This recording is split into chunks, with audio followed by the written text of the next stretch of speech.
There are political rebellions and then there are foundational revolts, and the kind that rattle pillars of a party.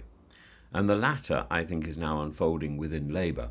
A year after a commanding election victory, Sir Keir Starmer faces what may be the gravest internal crisis of his premiership, a full-scale backbench revolt over welfare reform. It's not a disagreement over detail, it's a fundamental clash of vision and of conscience. At the heart of the row lies Labour's welfare reform bill, a package of proposals aimed at tightening eligibility for personal independent payments, freezing or reducing aspects of universal credit. The Chancellor, Rachel Reeves, and Work Pensions Secretary, Liz Kendall, argue these changes are essential to long-term fiscal credibility, projecting £5 billion in annual savings by 2030, and Starmer himself has called the welfare system unsustainable and insists reform is a moral obligation, not a matter of ideological drift. But more than 120 Labour MPs have now signed a reasoned amendment which would block the bill entirely, a stinging rebuke not just to the policy, but to the Prime Minister's political authority. These are not token signatures. The names are printed on the order paper, visible, fixed and defiant. In ordinary terms, such numbers would paralyse a government. For a party with a majority of 165, the threat of losing 80 MPs could turn a legislative test into humiliating defeat. This is not simply about economic arithmetic. For many in Labour, particularly the 2024 intake, welfare is not a policy area, it's a sacred battleground. They entered politics to do the Conservative assault on the welfare, to undo the Conservative assault on the welfare state, not to mimic it. As one rebel MP put it, this is our Europe, an allusion to the way Tory backbenchers viewed the EU, emotionally charged, ideologically defining, and politically combustible. There is, of course, a grim irony. Starmer's critics accuse him of failing to listen, echoing precisely the charge levelled at Jeremy Corbyn, albeit for a different direction. The accusation is not of extremism, but of managerial aloofness. Former frontbenchers complain of being ignored, of finding that they've been passed over for ministerial roles on Twitter. Party management, they say, has been appalling, but the anger is more than procedural, it is ethical.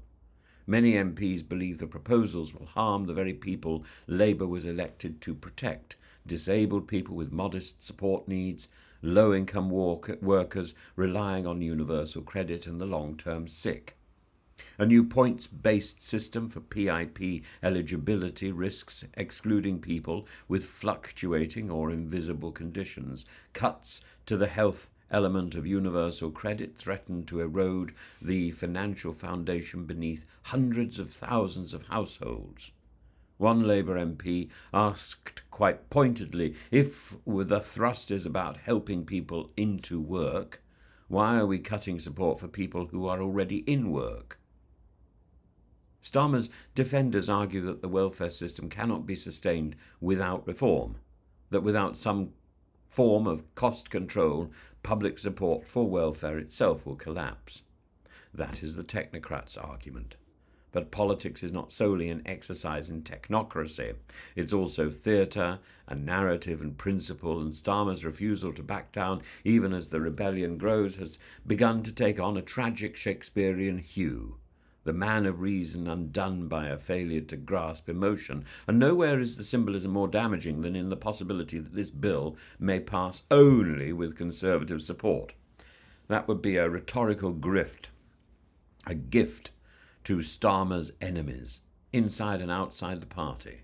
It would paint him as a Labour leader so distant from his base that he can only govern with the help of those who opposed him for a decade.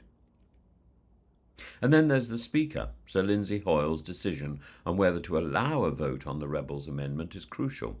If he blocks it, the rebellion might fizzle. If he allows it and Labour loses, the bill dies, and Starmer's aura of invincibility dies with it. A Prime Minister defeated on a flagship bill in his first year by his own backbenchers, that is not a blemish, it is a gaping wound. So what is next?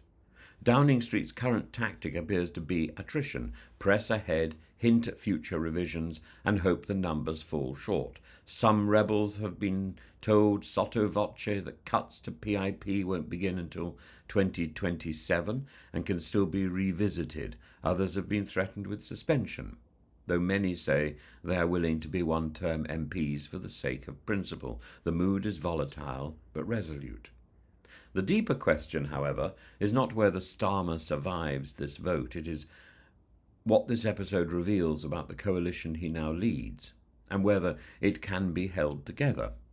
A rebellion of this scale, this early, suggests a Prime Minister out of step not only with his own backbenchers, but with the moral narrative of his own party.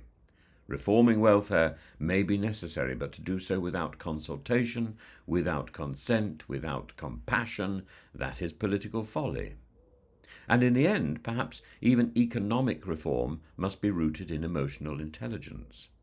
Without it, leaders become administrators, not visionaries. Keir Starmer may win his vote, but the real question is whether he loses his party, whether that is the cost of winning.